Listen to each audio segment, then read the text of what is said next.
And here comes Hannah. Hi, Mama Red. Hannah. Mama Red. Hi. I like it. It took a while to get here. I'm sorry. No, you're fine. Yeah. Okay. And hi, guys. Hi. Well, here we are in a world none of us expected 2 weeks ago.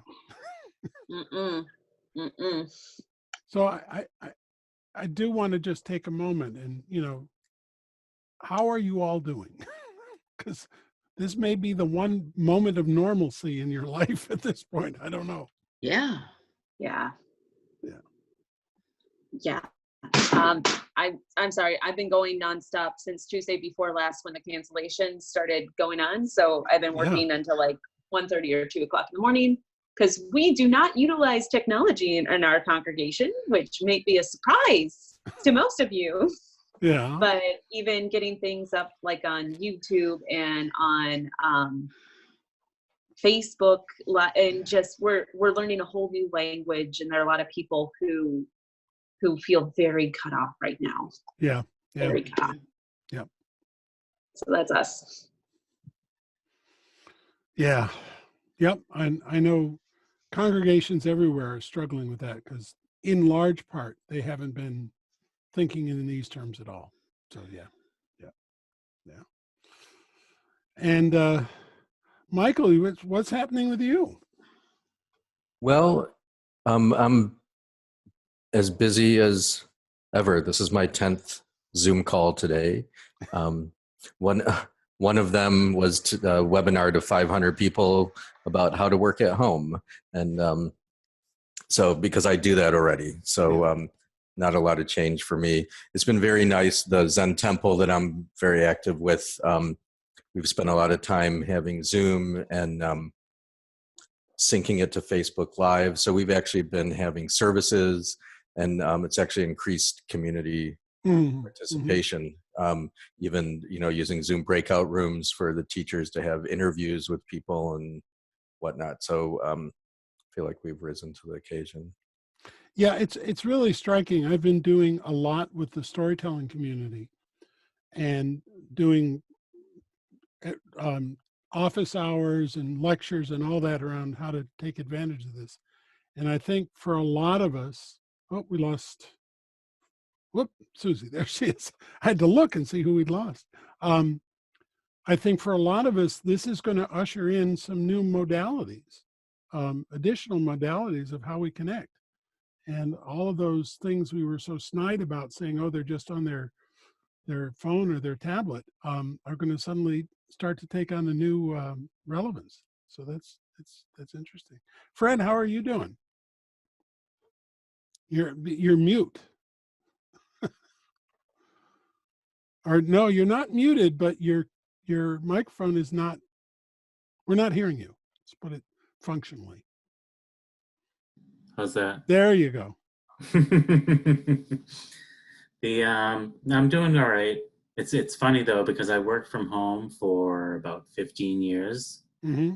And this past September, I had started the new job at the university. So I've been back in the office, and now I'm forced to be back home because they closed our buildings down. It's just like, it's different. I don't want to now. That's right. You gave that up. I was just getting used to being back in the office. And Erica, in your end of the world, how are things there? Yeah. So hi. Yeah, we've got a 21-day lockdown, whatever, shut down, except for essential groceries and all. And for me, I've been like at home most of the time. I just get out twice a month to do my storytelling or something at the most. And so personally, it hasn't affected me just now, except that my husband and my son-in-law are all here and they're working from home. So I actually have more social contact than I usually have in my life. So, but at a personal level, Susie and I have a friend who's lost her husband to coronavirus. Oh dear. And I don't know, she's in New York. Haven't been able to make contact with her after that.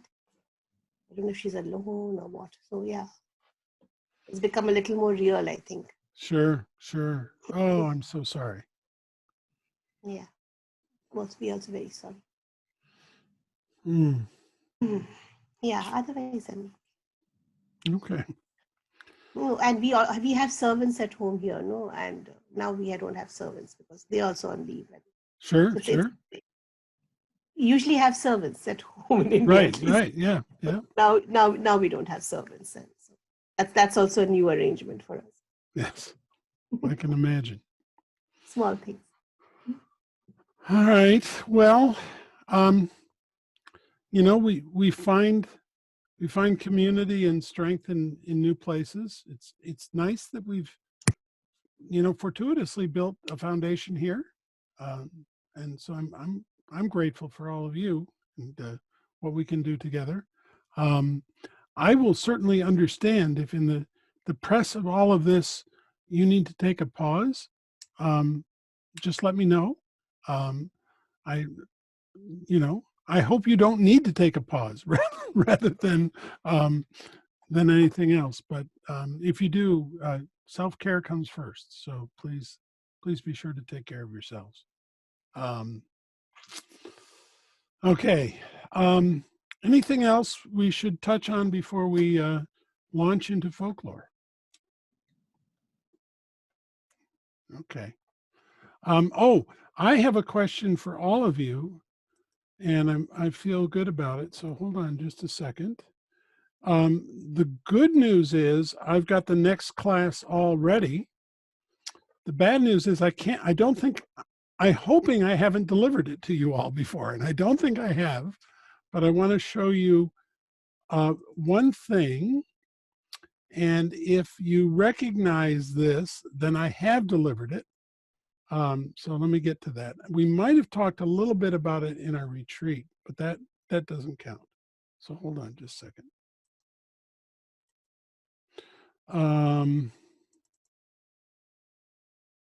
This one. So this would mainly be for Michael and has this been something you've seen, Michael? No, okay. Michael and Sarah. All right, good. Then I will send this out tonight and you'll have plenty of time. All right, so let's stop that. Oh, I haven't seen that. Okay. Good. So, all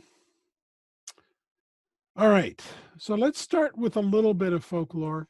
Let me bring this over into the right window. And, do it this way. I was mentioning, I don't know if you all were on I remember I said one of the benefits of getting involved with being retired is that I got to be busier than I'd ever been. Well, I've discovered this week I've been busy. The last 10 days I've been busier than I have ever been, counting in that time. And that's because I've gotten really involved with Sheila in the storytelling community, national figure there, and all sorts of other stuff. And it's great, but it's also exhausting, as you all know. All right, so let's get this started.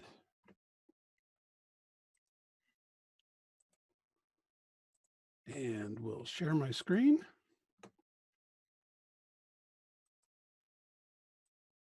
And we should be good. Can you all see that okay? All right. So I want to give you kind of a nice overview of folklore, what constitutes Jewish folklore, and some examples of where it comes from. Then we'll have a look at some of the stories, and we'll also get to hear stories tonight hopefully from Fred and Hannah. So we'll have a full agenda. Okay.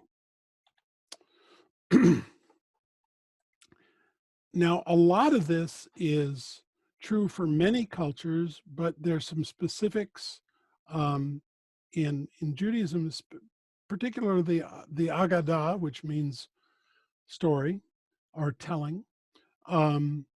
They're basically what I would like to say about 9 different kinds of folklore within Judaism. So we have Agadah, which is scriptural, but has a story or narrative nature to it. There are legends that emerge culturally. There's oral history that's passed down again culturally, but more as history rather than as a legend. Proverbs. A huge part of Jewish folklore is based on jokes and riddles and that sort of thing. We get a lot of cultural beliefs that are finding their way get turned into folktales. So again, you might have not so much a legend, but a tradition that's true in a particular culture or region, and stories get made up around that.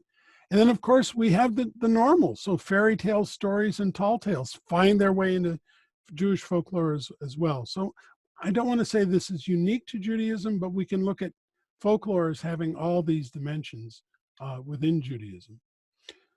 The biggest source, and really just this amazing collection of folklore, is the Israel Folklore Archives, which only mean Israel because that's where the archive is located. It really is worldwide. There's something like 24,000 folk tales in there. It's founded in 1955 in Haifa. And it represents over 70 ethnic groups. So when you think about it, that's just a huge collection of folk tales, and they're still getting 100 or 200 every year. And I've kind of broken down the countries of origin, the cultures of origin, where they're coming from. They are all in their native language and in Hebrew, and many of them, but not all of them, are in English. So they're also making tremendous efforts to translate these. They are all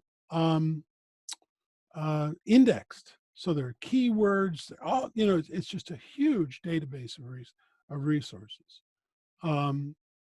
So that's one huge thing. Then there's these other collections of folklore. Ein Yaakov, we talked about before, that's the part of the Talmud that is folklore or story. These two fellows, Bialik and Ravinsky, went out and built a book of the Sefer HaAgada, the book of tales, which they tried to relate these tales to various scriptural places. They're not from the Talmud, but they reference into it. A fellow named Louis Ginsberg did an amazing thing. He tried to say, let's take all the midrash, all the stories that have ever been told, and assemble them into a narrative. And it's volumes and volumes long, and it's pretty fantastical. We talk about, the great serpent had 365,000 fish, and it's all these amazing tales that get told. But that's another thing. He also condensed that into a single volume as a summary volume. Nathan Asubel went out and tried to collect folklore much along the way that Dov Noy did and Dan Ben Amos for the IFA. And that's a 4-volume section, a collection of stories from 4 different regions. And then there's the Tree of Souls, which is a huge volume of mythology that Howard Schwartz put together. And then the folk tales of the Jews, which are scraped from the IFA.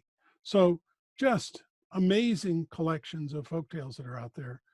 Far too many. I wish I could say I've read them all. I own them all. I've read parts of them all, but they're just huge. It's also useful, I think, to say, how did these folk tales start? Because we know they started in Israel and in the center over here, but there were various diasporas that took us to different places.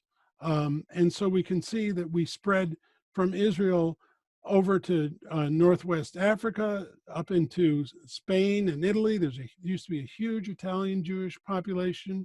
Greece was a big cultural center. All of this was the last diaspora. There were two previous ones, one that went to Babylon in the 500s of the BCE, and then there was another one in Syria before that, where we went off, and that's where we started to make our way to Asia. So folktales have just spread all over the place.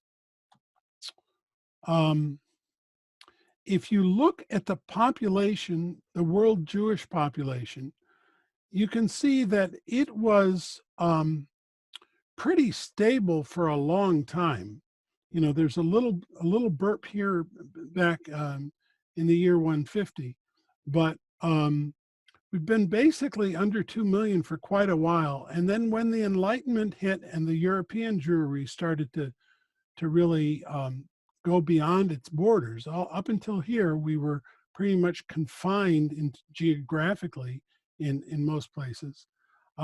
It took off.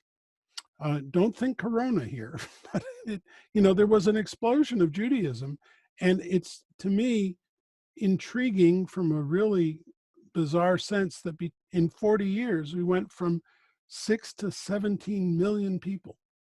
And how was that ever accomplished? Well, it wasn't accomplished simply by birth rate. There were people who were coming in, and then it seemed to have this immediate bounce back where we lost most of those gains. Now, whereas of 2010, we're approaching back to where we used to be. But you can see for a very, very long time, there were about 2-3 million Jews. So all these stories are coming from a very, very small population. I guess that's the point.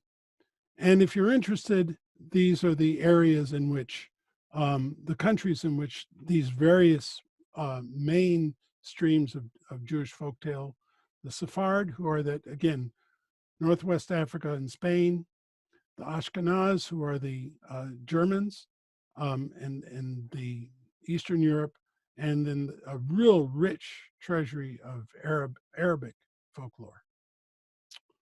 So what I did, and this is the end of the lecture, it's a short lecture tonight. What I did for us was to say, let's pick 6 stories from 3 from each of those traditions. So 2 Sephard, 2 Ashkenaz, and 2 Arabic. And we can have a look at kind of similarities and differences as we look at their summaries or listen to their summaries. You'll see. I'll send this to you, and this is the list of where those stories came from. So if you ever wanted to look them up or find out, gee, I like that, I'd like to see more of that, where might I look? I've got the references. Okay. So there we go. Let's see. The order that I have the stories in, and I'll try and be fair to all of you and let you know, is let's start with one of each of the traditions. So the Sephardic and Ashkenaz and Arabic, that would mean the Purim story first, the poison cake second, and the Shalom Shabazi as a healer third. Okay? And my web had gone down just as I was like, so the Hebron Purim is Fred, right? The poison cake is Susie, and Shalom Shabazi is Sarah. Okay, so let's hear a little bit, if you will, Fred, about the Hebron Purim. Okay, so just a summary. Yeah, just a summary. So.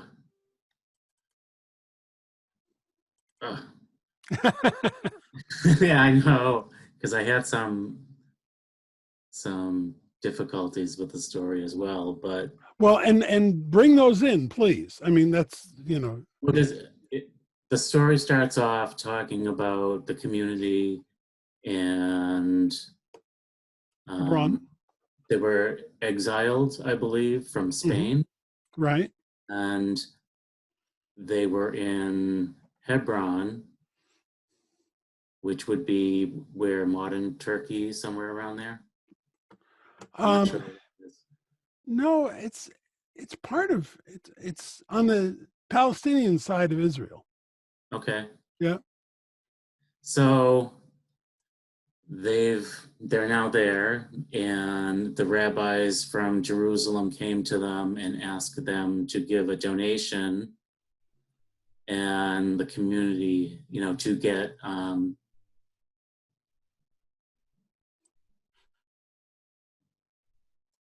what was it?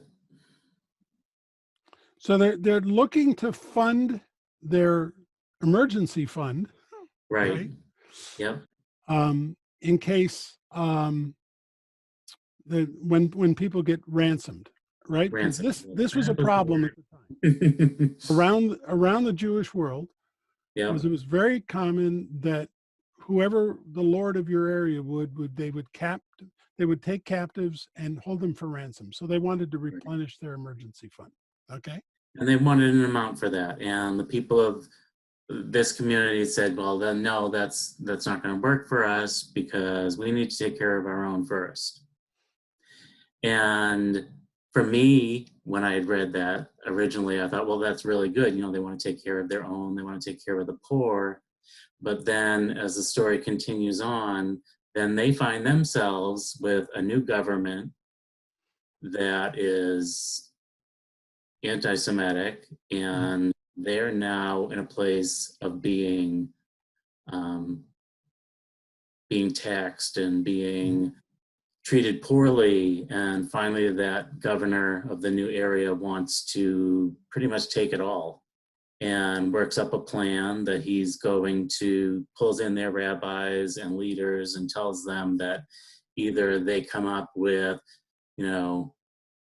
this enormous amount more than they were ever asked by the rabbis from Jerusalem, that they would need to come up with all of this money, and then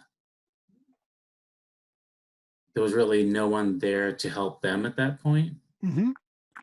And then they realized that, it was because they had, turned away the other rabbis and didn't take part in the larger community like they possibly should have.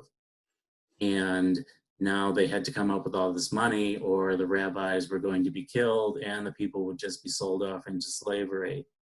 And desperate, they began to pray, and they made, and of course now they don't have anyone to turn to but themselves, which was an interesting connection for me. Mm-hmm. The bigger picture of it. And they needed to then appeal to the patriarchs and pay another sum of money to get their prayers to the And did you visualize where this is happening? Because that can make the whole thing a little clearer. So there's a cave. There's a cave, yeah. And it's walled off. But they knew that there was a window. They knew there's a window. So they're trying to get a message to get put in the wall of the interior there. Right. And they bribe a guard to do it. They bribe a guard to do that. And then at the same time, they're all asleep, and this new governor is counting his money, which mysteriously is the same exact amount that he's demanding from them. And 3 old men show up in his room, and they're going to take his life if he doesn't hand over the money. And then it moves on to where then he forgets all about it, thinks it's just a bad dream, and then he goes on the day to collect his money from the Jewish community, and as they're letting him in, they discover a pouch full of money, and he realizes that it's actually his and what had happened, and he then moves and asks their forgiveness, and he realizes who it was that visited him and what it was that had happened, and he then goes to make reparations with the community, and right, all is well from there. Right. One of Sarah's favorite themes, let's invoke magic and solve problems with magic. And you should know, nicely done. That is a, it mentions the date, the 14th of Tebet. That is a date where there's another Purim celebrated for those who are aware of it and interested. So you can actually have a second Purim in Hebron and other places. So it turns out it's not just a folktale, or the folktale persists, maybe is a better way to put it. So you had some problems with that. What problems did you have with it? No, because originally I thought it was like, okay, they're taking care of their poor, and that should be a good thing. But then when you look at it at the bigger picture, as you're going into the story, it's just like, but then who did they have to turn to when they were faced with troubles? It's like they turned away, the rabbis from Jerusalem, and now they're in trouble and they don't have anyone to turn to anymore. Yeah. And it was like, so it's like there's a bigger picture between beyond just our community to a larger collective community, and that, kind of a message for today too. yeah, absolutely. Any other reactions to this story? Those of you who had a chance to look at it?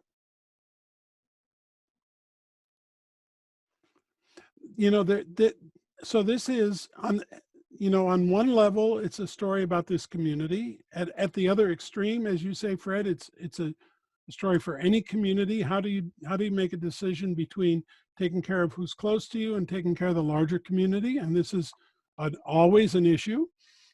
It's particularly palpable in the Jewish community because that's argued about a lot.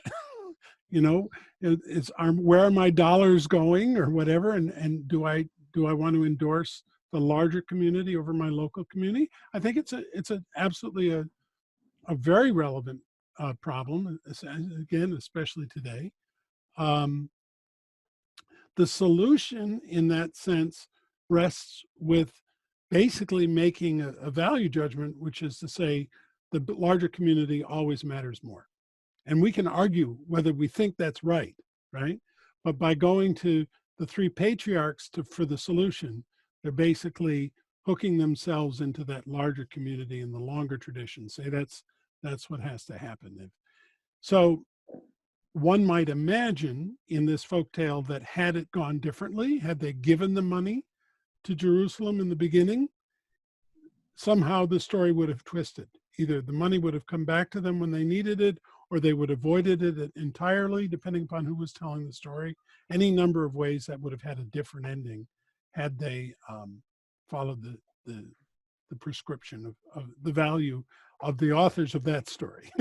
So, okay, so there's an example of stories that have to do with community and how that works out. All right, I've just lost my list. Next, we've got the poison cake.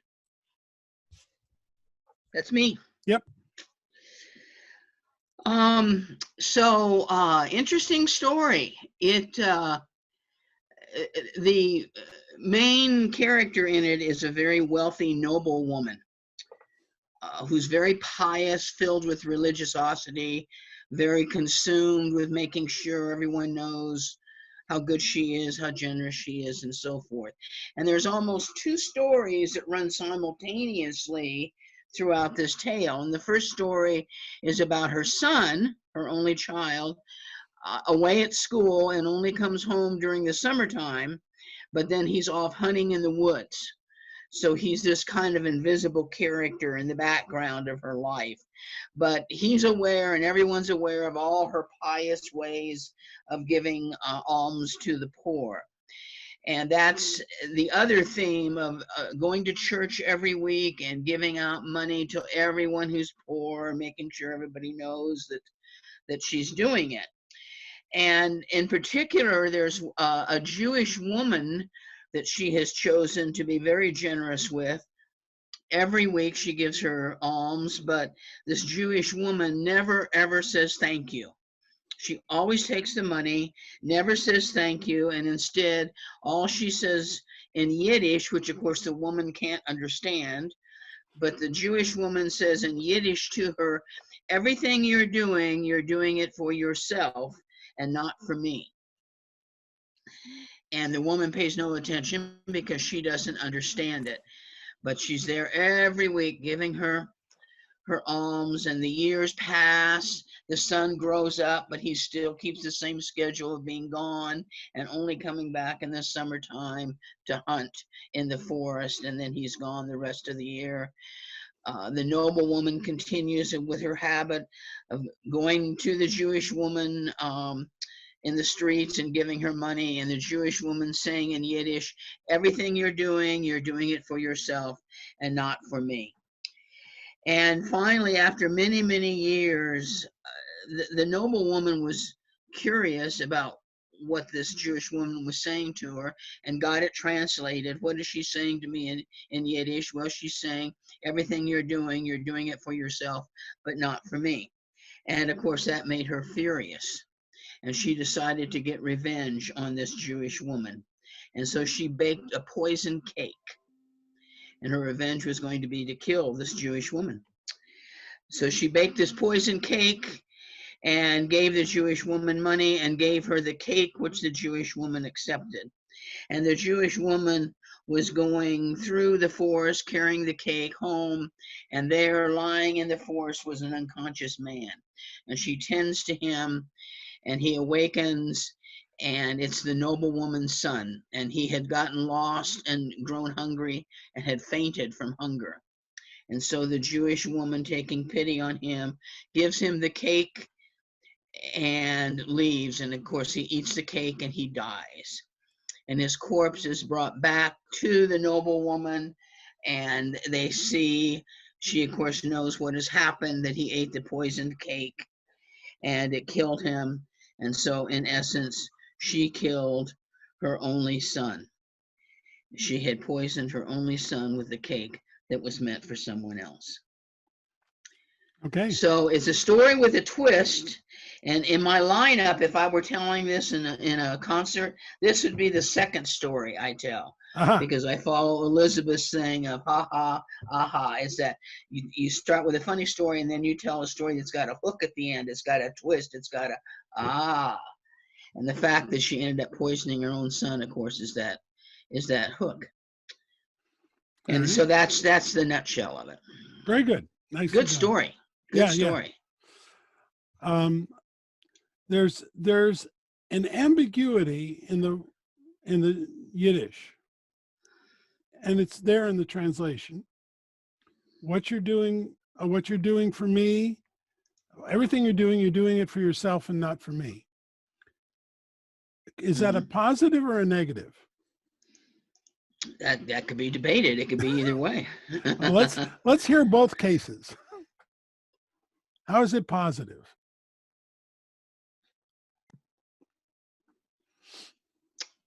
How is it positive? Hannah, you had an idea? I don't. If you didn't, that's okay. No. It's so related to the first as far as this connection between the individual and the community, Mhm. right? Like if there could be a healthy sense of claiming it is just as important for her own care to care for others as it is just for the other person. So that's kind of where I heard it. Okay. Yeah. Mm-hmm. Yeah. When you do something good for another, you'll be rewarded, and it could be a neutral to say, it's not snarky. It's to say, oh, isn't this wonderful? You're going to get a reward for what you're doing for me, right? Mm-hmm. It can also be snarky. You're just doing this to puff yourself up, which is, I think you can absolutely read it both ways, and of course. And I think it's slanted in the story a bit because it talks about her piety and how others did view her giving out the alms, and she always made sure to have a big display of her generosity. So there was a slight prejudice in the story. No question, but we can let the poor Jewish woman off the hook as well by saying, she's just trying to educate her and say, look, you'll get your reward for this, but it's not here. Yeah. How do others feel about that story? It's a tough ending, right? So Oh, what do you think? I still feel that the Jewish woman could have said thank you. Even yeah. if, so it still would have been okay, even It would if have it been was okay. true. She was, well, you know, to kind of expect, like on Yeah. Fiddler on the Roof, just because you had a bad day, does that mean I have to suffer? I mean, Sure. it Yeah. really shows no appreciation. Yes. Maybe it's a cultural thing. My mom would always laugh when we kept saying thank you for small things, because amongst Hindus and Bengalis, you don't you can never say thank you to your mom. You know, like you take a glass of water, she gives you food, and you know it's your right. And Of course, whatever. right. You never say thank you to her. I mean, and she found it very. I'm married into another community, and she found it very funny that we kept saying thank you to each other. And she said, "What's wrong with you?" So that's one thing. But for me, I feel that actually the poor woman who is Jewish in this case, Mhm.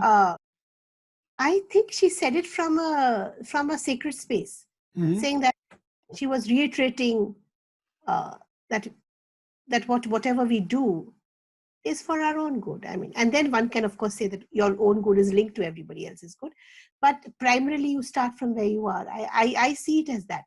Mhm.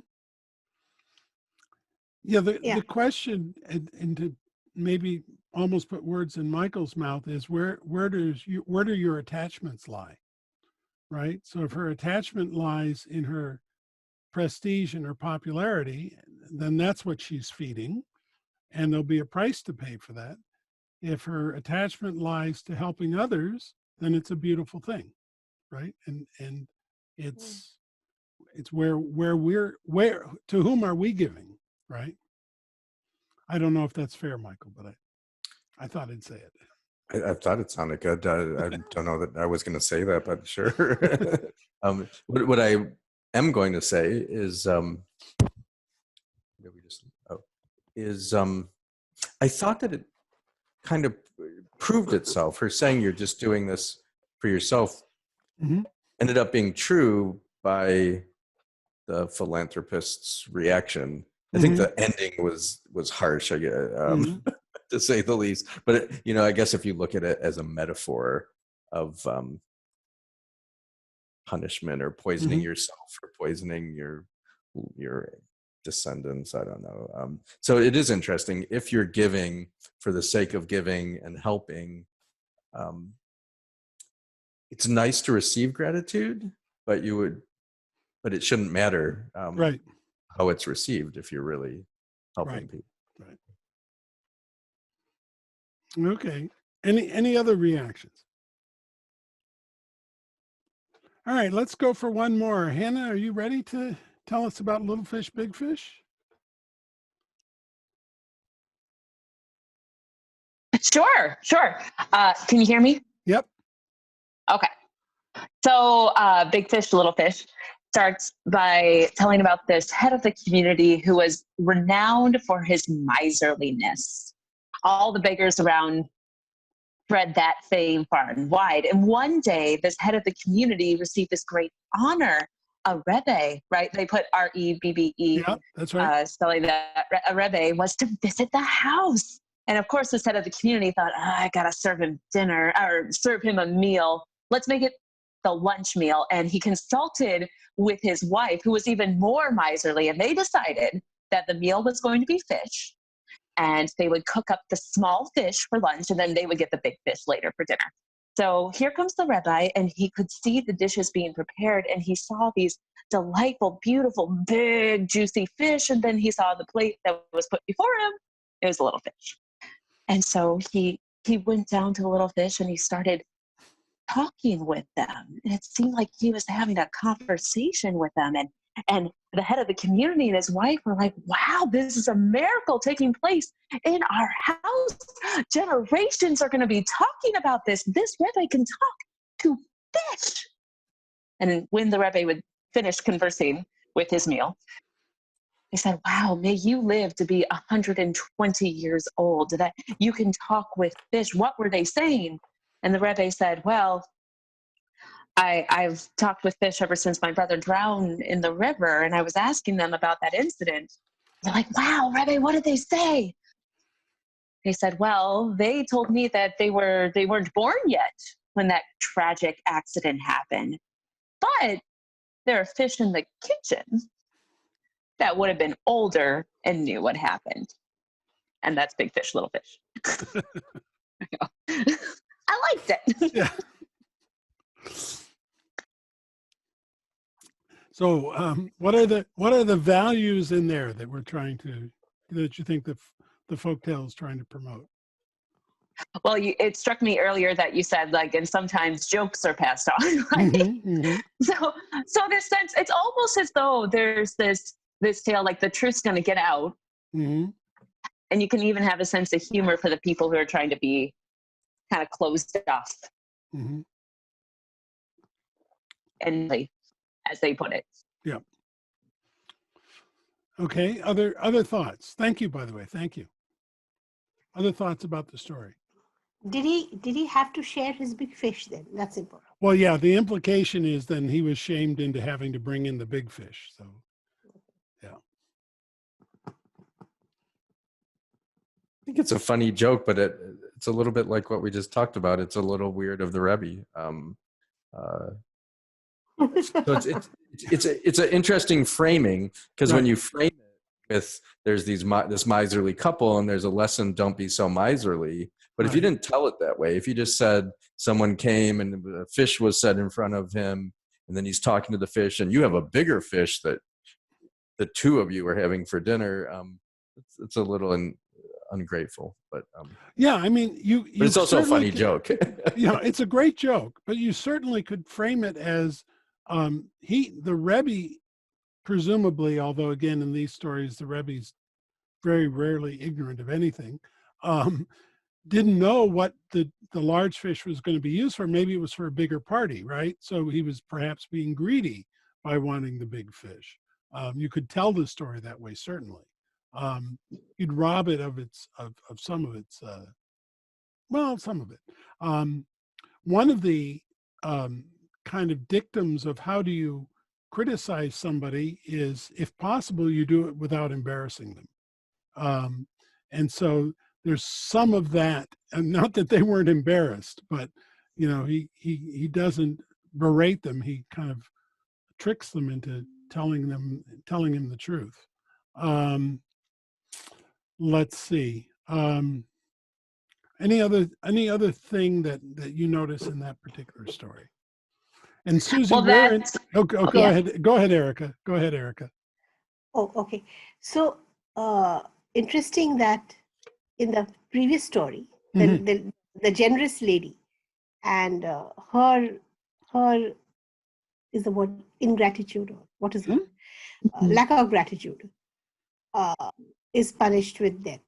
And in this case, if you were to see that his action as a lack of gratitude, if he were to, I'm not saying we should, but if you were to see it as a lack of gratitude, then he's not really punished. And I was thinking, like, how stories can be framed the same, and you feel differently, like, or in case of the story that Fred said, in the beginning you think, yeah, they're taking care of their own, but then the story frames itself and says, no, that's not what we're talking about. So when you see the end result, you know what the story is trying to tell you. The lady in church was a bad woman. She was punished. Right. The Rebbe is not punished. He most probably gets bigger fish. So the story but even if you take the standard view of that story, which is it's the miser and the wife to be punished, they don't get the punishment that the woman in the previous story did, right? Their punishment is simply embarrassment and losing some food. It's a much milder punishment. I understand that. I'm just saying the ending will at least tell us what the storyteller intended the story to mean. We can twist it, we can turn it. Yeah. And we can measure what is more and what is less punishment. But I think the end of the story tells us what the storyteller intended with the story. Go ahead, Hannah. No, and that's what I appreciated about the end of the story, because the last line simply is, they said we weren't born yet when the disaster took place, but there are large fish in the kitchen and they certainly know the answer. So like that's the final line of the story. That's just letting it take there. It kind of leaves it so you don't have to say who's getting punished and who's not. It kind of ends it on, I liked the brevity of that to kind of help people deal with that shame and embarrassment of being discovered and caught in maybe something they could have been more generous about. Sure, sure. Okay. So there's somewhat of a theme here, right? Which is miserliness, or lack of willingness to give, or to whom should be given, and I hope it comes. You don't get stories about that if it wasn't a problem. We get these instructional stories because there were challenges, and there were things to be wrestled with. I think, and if I go back to the previous story here just for a second, poison cake. Yeah, the woman is not Jewish, and I think one of the other ways one can read this, Erica, and is instructive, is it's both a woman and a non-Jew. So she gets the worst of the punishments of anyone, right? Because okay, and again, these are dimensions that we have to just look at and say, so what do we want to do with this? And is this a legitimate outcome? Would we want to soften it? Maybe he just got deathly ill or something. I don't know. But these are the points at which we then start to say, where do we want to play with this story? And how much can we play with it before we rob it of both its kind of character and its message, right? So, but if we don't look at it, we'll never really end up with a decision that we want to live with. Jim, do you think in the poison cake, are you left with a sense that the noble woman, when they brought the corpse and she knew that he died from the poison cake, that she got it, that she got the lesson? Yeah, actually the last phrase is his mother finally understood. Understood, yeah. Yeah, so I think, yeah, she had poisoned the cake for her only son and for no one else. So yeah, I think she gets it. A tough way to learn a lesson. So there's a satisfaction there, at least. It's not just, and they all died. Right, you right. know. That's right. That's right. Okay. All right. So let's break for a story or two. Fred, would you like to go first? Yeah, if I can get myself off the mute. So my original thought was I was going to be telling a story about Wayland the Smith. And as I thought about it today, shift gears at the last moment, a few get-togethers in the past, Daniel gave a really good personal story. Because that's something that I don't do a lot of, and I've always framed story in, like the story of Taliesin that I told the last time, or these myths and legends and so forth, and that's storytelling, and I'm really boxing myself in there. And I want to move myself out of that a little bit. Great. So I'm going to talk about Wayland, but from a very different perspective. So to sort of frame it, to know who I'm even talking about here, Wayland the Smith was a hero or demigod throughout the Norse Germanic regions.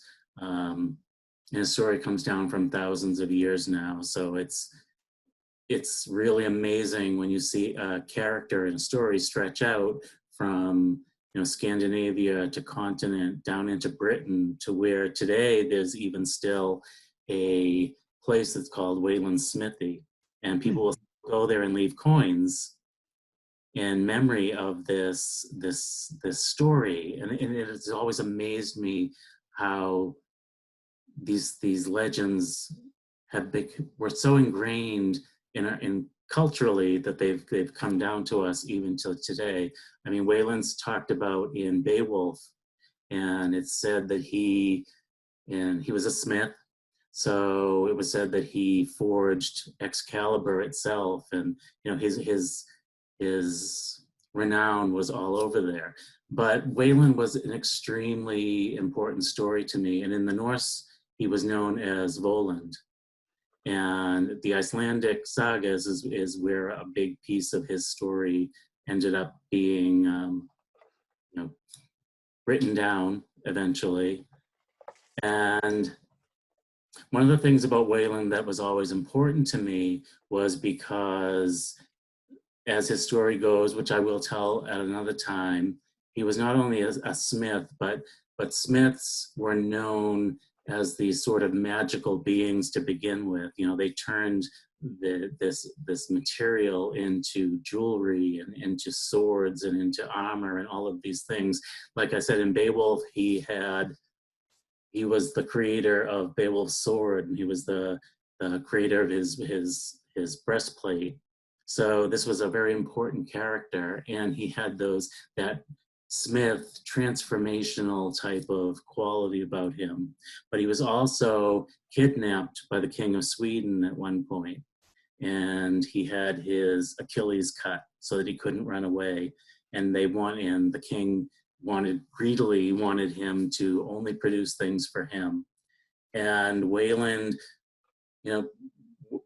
had his time there, and he didn't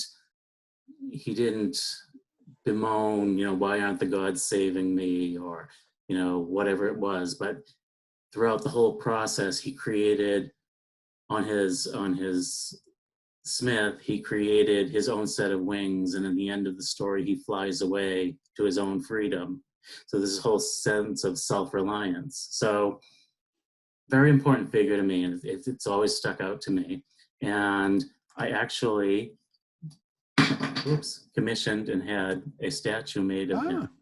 Okay, yeah. This was a really beautiful piece that came to me. I had met an artist online that was doing a lot of Scandinavian and Germanic carving work. And I got this, and people see this in my house, and they get a number of stories about it. And it was, that sense of transformation and everything that he symbolizes. And I got this, and I friended the artist on Facebook. And a few months after I'd gotten it, and it was proudly sitting on my mantle in my living room, I noticed that he had posted pictures of a new piece that he'd created. And it was a 1930-something German soldier.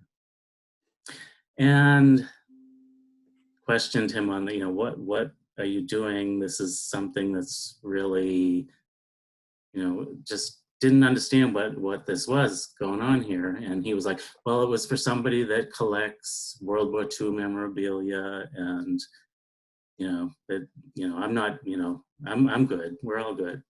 And he quieted down for a little while, and I praised him to my friends, and my friends were buying and commissioning stuff from him. And then a few months after that, he posted another piece that he'd created from 1930s German soldier, and this one had a swastika. And I was ready to take this statue and throw it into the fireplace. I was so horrified and disgusted. And I didn't. I kept it because it symbolized to me that everything that Wayland symbolized. That even though he has his hamstring cut, he worked in he created his own reality from that and flew away from it. He didn't turn away from it. And whenever anyone comes into my house now, they not only get to hear stories about Wayland, which I'm always happy to tell, but they all get to hear the story about where this particular statue came from. And I could have easily burned it and never talked about it, but it reminded me that these people are still out there and we need to talk about them. And the statue became even more important to me. As important as Wayland is himself. Sure, sure. Wow. Well, let's have some appreciations and discussion. Thank you very much. Yeah. That went in a completely different direction. I did not see that coming.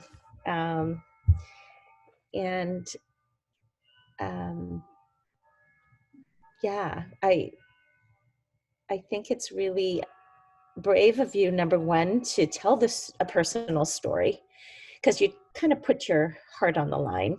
It's easier to talk about somebody else's story. It puts you in a vulnerable space, but this story particularly puts you in a vulnerable space because you have to question something you love, the artist you really respected, and then it's dashed. And it's very courageous of you to tell both sides. So thank you very much. Someone else. Yeah, go ahead, Erica. So that's a lovely story, actually. It's real, of course, for you. And in a way, you grew your pair of wings, didn't you?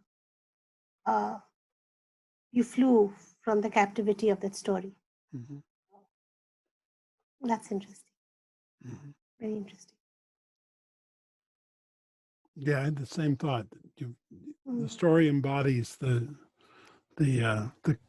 best qualities of the hero. Yeah, yeah. What is it called? It foreshadows. The inner story foreshadows your story, yeah. sort of. Yeah. Where you could have been caught in that anger and you would have thrown it away or whatever, and you could have thrown the statue away, but you would have had that thing in your heart forever. It would have caught you forever, and you grew your pair of wings, so to speak. Rose above it. Right. And tackled. Other reactions? I was really touched and moved, Fred. It takes bravery to tell these kinds of personal stories. And it's a huge leap, for you as a storyteller to delve into that, because you're going to be evoking that audience. And there could be outcome from that, because they're going to be tailgating you with their own stories of things. So it's a powerful, powerful story. And well done, laid out very, very well. And, I was so relieved that you did not destroy the statue. I was so relieved because I kept seeing the statue as your spirit guide, as the embodiment of that which is sacred to you, who has come to protect you.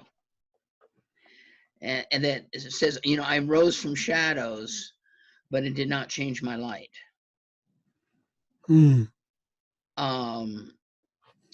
it's just, a lesson that the shadows are there. Yeah, yeah. The shadows are there. And are you still on Facebook with him? Are you still friends on Facebook with him? Oh, no. Okay. No, I screen captured everything. He's actually from Czechoslovakia.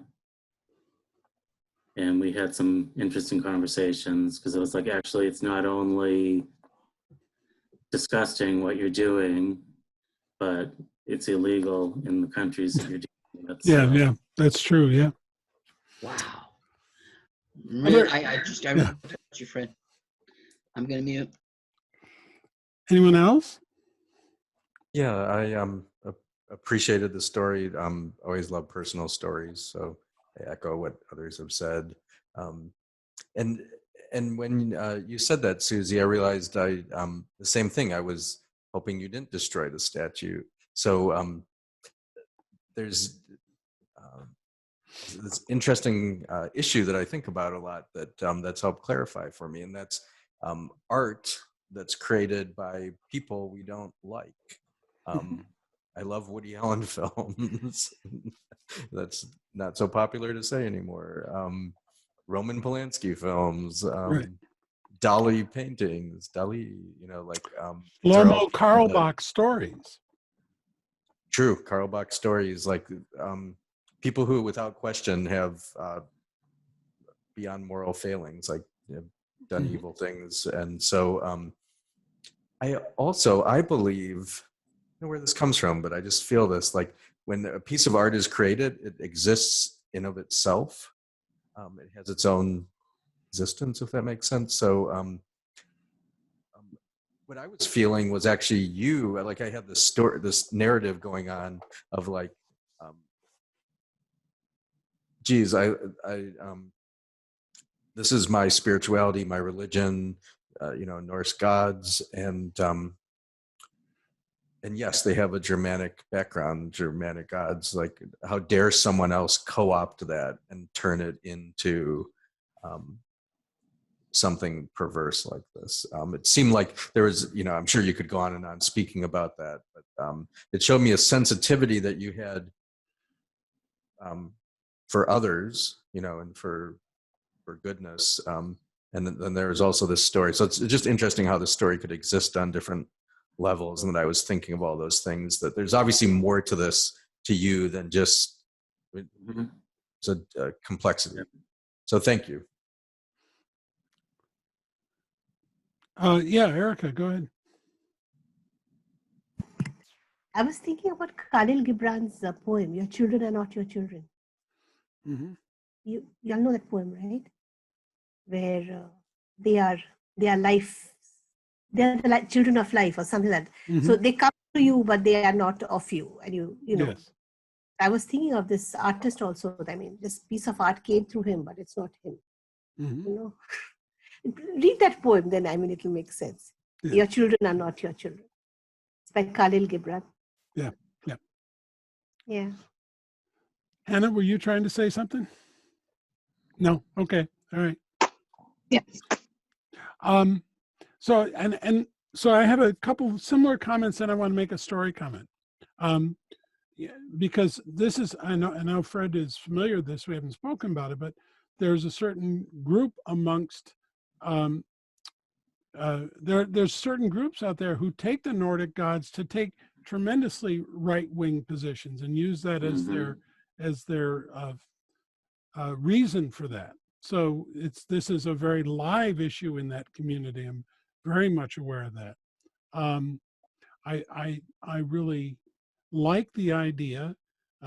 Kind of Susie certainly said this, Erica hinted at it, that this is the statue found you, but to let a certain spiritual mystical power sit beneath that and say, yeah, in a sense it did, and it had to come through this by way of this vehicle that turned out to be less than what anyone would want, but the statue made its way to you, and there's an echo of that character's story in that itself,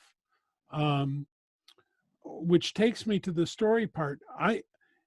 To tighten it up a little bit, don't show the statue, because unfortunately you let us all know that the statue survived. Yes. All right.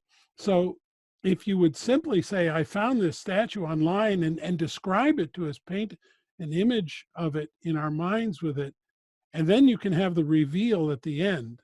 You'll have us in a little more suspense than we might have been otherwise. It's like going to the Titanic and knowing what happens, Right. So that's one thing. I think if I were going to make this more of a piece, I'd probably just tell more about the character, and which was fine for now, and then maybe craft that piece of how you first encountered the statue, and make it, point out the problems of you getting it.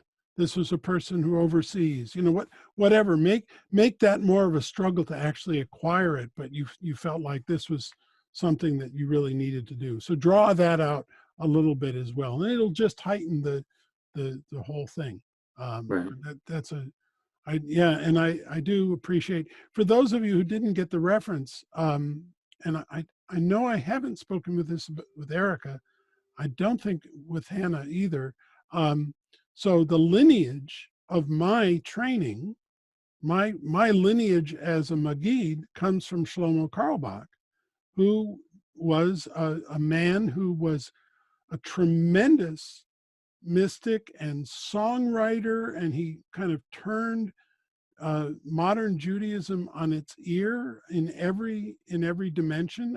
Every stream started adopting his music, and he told great stories. Amazing person. It turns out he was also a sexual predator, and that didn't come out to the broader public until towards the end of his life, which ended abruptly and early. So there are large streams of Judaism now who won't play his music, and have said, no, this was a, we won't watch Bill Cosby anymore. It's the same issue, really.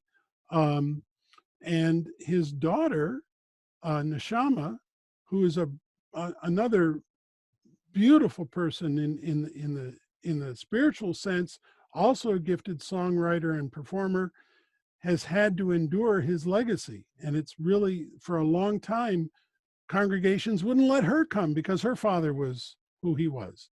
And that's not right. But it's part of what happens when you screw up really badly. You don't just affect yourself, you affect generations beneath you. And it's an object lesson in that as well. So this is not just a timely thing, it's actually for those of us in this program who are Jewish and want to get smicha from the line. This is part of the coloring of the line that's there that has to be dealt with, and a choice has to be made by each person. So anyway, more relevant than you realize, perhaps, Fred, to this community. Thank you. So Hannah, let's let you tell your story.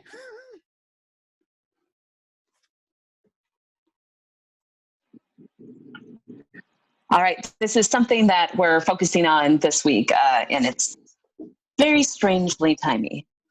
Very, very strangely. So these two sisters hadn't left their brother's side since he had fallen ill. They wiped his brow, they brought water up to his lips that were parched, they wrapped their cool hands in his. And day after day, night after night, it didn't matter how much they cared, they began to realize, because it wasn't going to stop what was about to happen. So they threw out the word to their last hope. They sent word to their dearest friend, and they said, your beloved friend is seriously ill. We need you right now. And they knew that it wouldn't take long to reach him. They knew that it wouldn't take long for him to come running back. After all, they were dear friends. They loved him. He loved them. Mary had herself washed his feet with her own hair. Martha had opened up her house countless times to him and anyone that he would bring with him. Surely, if anyone could help their brother, he would, and he would come swiftly. All they had to do was wait for him to show up. And so they did. They waited. They waited. And they waited.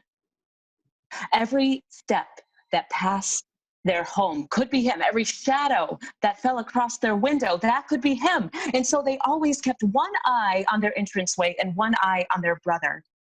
They kept watch until all they could do was watch their brother draw his last breath.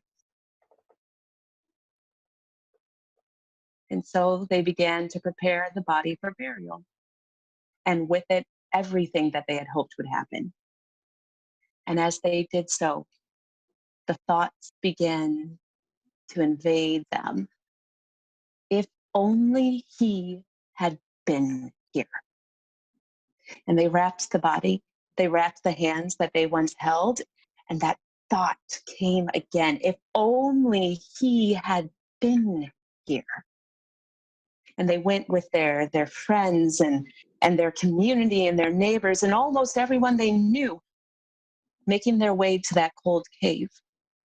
And as the stone was wrapped and rolled in front, there that thought murmured once again, if only he had been here. They had nothing left to do but go back home. And they did. Days melted into each other. 1, 2, 3, 4. When finally word got to their door saying, he's coming here. And Martha shot up and ran out the door while Mary stayed and watched her sister fly off in a flurry of skirts and breathlessness. She could see Martha running up the path to meet him. And Martha ran up to him saying, Lord, Lord, if you had been here, my brother would not have died. But even now, I know that God will give you anything that you ask. So Jesus said to her, your brother will rise again. And Martha said, I know he's going to rise on the last day in the resurrection. And Jesus said, I am the resurrection and the life. Those who believe in me will live though they die. And those that believe in me will never truly experience death. Do you believe this? And Martha said, yes. Yes, I believe you. And she went running back to her sister and she said, Mary, he's here and he's asking for you. And Mary got up and she went out the door and made her way up the path. And everyone who had been there for the sisters followed her, not knowing where she was going to go, till Mary stood in front of Jesus and said, if you had been here, my brother would not have died. And Jesus saw her weeping. And then he saw everybody else around them weeping. And it hit him hard. And he asked, where have you laid him? And the crowd said, come see. And he began to weep. And those in the crowd said, look, he truly did love him. Look at him. And there are others who are saying, couldn't he who opened the eyes of the blind surely have kept this man from dying? And Jesus went to the cave and began to pray and said, roll away the stone. Now Martha went up to him and said, he's been in there for 4 days? Already there's a stench. And Jesus said, did I not tell you that if you believed, you could see what God could do? Roll away the stone. And so they did. And Jesus prayed and prayed and cried out and shouted in a loud voice past the crowd into the cave, Lazarus, come out. And out came Lazarus, still bound in his burial cloths. And Jesus said, unbind him, let him go. And there they were, all together. Nothing had been stopped from happening. The tears had still fallen. The stone had still been rolled. Lazarus was still wrapped. And yet now the stone was rolled away. Now Lazarus was unbound. Nothing that had happened had been stopped from happening. And yet nothing that happened had stopped them from experiencing what they just did.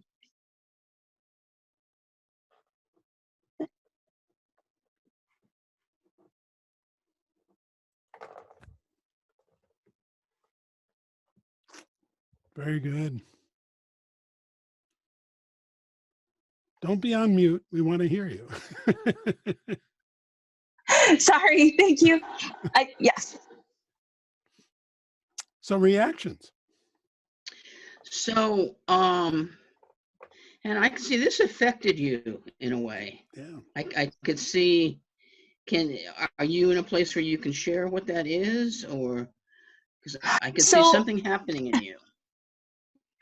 so kind of when you made the comment last time we met in class, as far as your own comfort level with being able to share emotions, and there, I'm kind of, after my own journey, I grew up. My background is professional theater, and so after my own spiritual journey of what it means to share with my permission what's authentic to me, isn't from a place of unpreparedness or anything, you know what I mean? But it's from something where this is a shared experience with us together. And part of the message of this, especially this week, when I think of all the metaphor and the symbolism as far as like, how is life being drawn out when we are all kind of stuck in caves and we're bound up and we got big old stones rolled in between us. We are physically cut off in ways that we've never been before. Mm-hmm. And what do we believe in that will always pull forth that life, right? What will be calling that life out of our caves? So that's kind of where I am as far as where it hit me. It really works. That pathos comes through because it doesn't come across as something that's raw and bleeding that the audience has to shut down and rush to rescue you. Okay. Right. Which is what I was referencing. But this, sure. Pathos, that space that you're in, that I can barely get it out, but yet I must get it out. It must be said. Let me tell you, it really, really works. Mm-hmm. Thank you, Stacey. That means a lot. Really works. Yeah. It means a lot coming from you. I appreciate it. Yeah. Appreciate it. Other thoughts, other reactions? Your telling is very compelling, and it makes sense when you say that your background is the theater. And I don't mean that in an overly shiny way. I mean that in like I've studied theater, like in a way that you put yourself out there. So yeah, that certainly came through.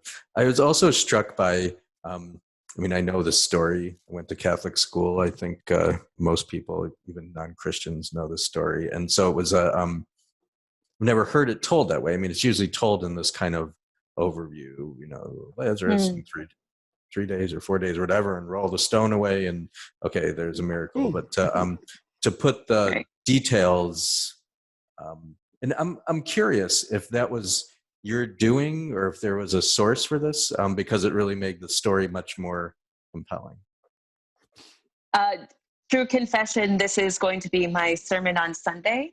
So, so what happened for little people, for a little bit, for people who are outside the lectionary world of Christianity, the past, probably starting since beginning of March, all of these narratives are our gospel. So we've had like 45 verses each Sunday. So what you could do, and I'm sure some people do, is that you read the entire passage, which will take about 7 minutes, and then you're supposed to reflect. And some people take a very long time to do that. I'm kind of lazy, and so I want to weave them together. But so when I wrote it, it's a way to share the gospel because there are passages woven into there, but also interweave the different perspective, because we get the overview, right? We get the whole, the passages that were omitted were the ones that Jesus was talking to the disciples, like, don't worry, it's fine, everything's going to be okay. Mary and Martha never got that. Mary and Martha didn't get to hear Jesus' conversation with the disciples. Mary and Martha didn't get to like, oh, it's going to be okay, God's going to show up and make this miracle happen, which, Sarah, by the way, I have trouble with miracles. Like, it's the magic for me, right? It's like, So let that be out there, where it's just like, oh, poof, Lazarus is back. And instead, if we can share the moments that God is working through what people really experience. That to me is a miraculous thing. And that's what I heard in Martha and Mary's possible perspective. So you came up with that, telling it from the point of view of Martha and Mary. That's really brilliant. I think it was, I think your congregation will love it. So thanks for sharing it with us. Thank you. Well, hopefully some Check it will out on hate it, which means YouTube it was coming up. brilliant. Yes. Sarah, was there something you were trying to say there? Yeah. I Oh, just struggling with faith. I struggle with it constantly, and I lived and grew up in a very Jewish world. So thank you so much. I am one of those people that did not know this story, and to hear it from a point of view of maybe questioning, because my perspective of Christianity was that is, you're not supposed to question. And I thank you for changing that, because I'm wrong, obviously. No. Because So we're questioning, yeah. the Jews question and we argue, and I got that, like, Christians just understand and we don't. So just in terms of how one approaches disbelief, and faith. So thank you. And it was a brilliant, human, and it doesn't erase the reality of pain, which that was the most compelling piece for me. That just because there's a miracle, it doesn't mean that all that pain didn't occur. right. And so that's a real affirmation of the pain that people are going through right now. Yeah. It's very topical is not a good word, but it's relevant is a better word. Yeah. Yeah. Thank you, Sarah. That means a lot. Thank you. Erica. Yeah. So it's been said, it's a beautiful story. I mean, I knew the parable or the story, but I knew it in a very dry and cutaway, like Lazarus was dying and he died, and then Jesus came and sort of called him out and he came out. But this was beautiful, of course, and it's all been said, so I won't repeat that. This perspective of these two sisters, the questioning, and it somehow, and your congregation is very lucky to have you, I must say. And it reminded me of Sarah's story of the two sisters. Somehow there's something, I think a women's perspective always brings so much more. What does it bring? So much more emotions and that softness and even to the questioning. It makes it so much more softer and palatable. And I don't know, I'm using the wrong words. It just reminded me of Sarah's two sisters and these two sisters, and both were beautiful. Thanks. Means a lot. Lovely story. I could, and well said. Go ahead, Michael. I didn't mean to interrupt. I'm just very touched because as you were telling that, I was wondering, like I said, I grew up, I went to a Catholic school, but so Sarah, I'm just really touched that you'd never heard the story. And so realizing, I don't know if you ever, to tell something from a different point of view is one thing, but it's just amazing. So like Sarah's only experience with this parable, with this story, is your version. It's really cool. Yeah. That's cool. That's cool. That's cool. I'll take that. That's cool. Thank you all. Thank you. Thank you. Yes, loved Can I it. just say one more thing? Oh, go ahead. Yeah, go ahead. What was the last line that you said? I had a little trouble with the last line. So what did you say? Those two lines at the end. So the way that I'm thinking of phrasing it, because especially from being part of this community, I don't want to, and I've never wanted to tell people what to interpret, right? But the thing that keeps striking me about it is that the way I put it is nothing had been stopped from happening, but nothing that happened had stopped them from experiencing it. So it was kind of phrasing, and I'm still playing around with it. You know what I mean? Yeah. Those last, yeah. That's Thanks. Yeah, and I think you're Thanks. wise. So let me give you a few minutes, a little bit of feedback. I want to be careful of our time, but yeah, very well told. It didn't look like you were reading it at all. So if you were, I wasn't. congratulations. No, okay, good. No, I wasn't. But you No, no, spoke no. about having written Yeah. it. Yeah, so good. I'm glad you weren't reading it. It didn't come across as you were. Um, and I was entranced enough in it that I can't remember whether Jesus is weeping at the end or not. Yeah. Okay. So he wept in the crowd. So so going back through it, he saw Mary weeping, he saw the crowd weeping, he asked where they laid him, and he began to weep. Okay. And Yeah. and that's where the crowd says, "Oh, look, he cared so much about him," and the other people are saying, "But couldn't he have stopped this from happening? Right? Couldn't he have So kept the man from dying?" and not as a suggestion for a change, but as a suggestion for exploration. Where should he weep? Is that the moment? So I'm asking without an answer in mind. You know, would there be more or less power if he waited till he hit the cave? Or right. play So part with of it. that. Yeah, go ahead. So part of the explanation. So I.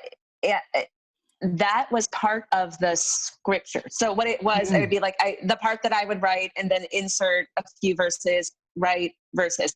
So the way the verses went were that interaction, right? So Jesus saw Mary weeping, the crowd weeping, asked where they laid him, and then he began to weep. But that doesn't make, so that goes back to one of the questions I asked earlier about like, okay, I'm okay with interweaving sections into something I've written. When I start rearranging those sections, it's not that I think that I'm going to get struck by lightning or anything, Right, but I'm right. like, but that's like, but to your point, Jim, like do I have permission as a storyteller to say, actually, it's when he saw the cave, actually when he saw, right?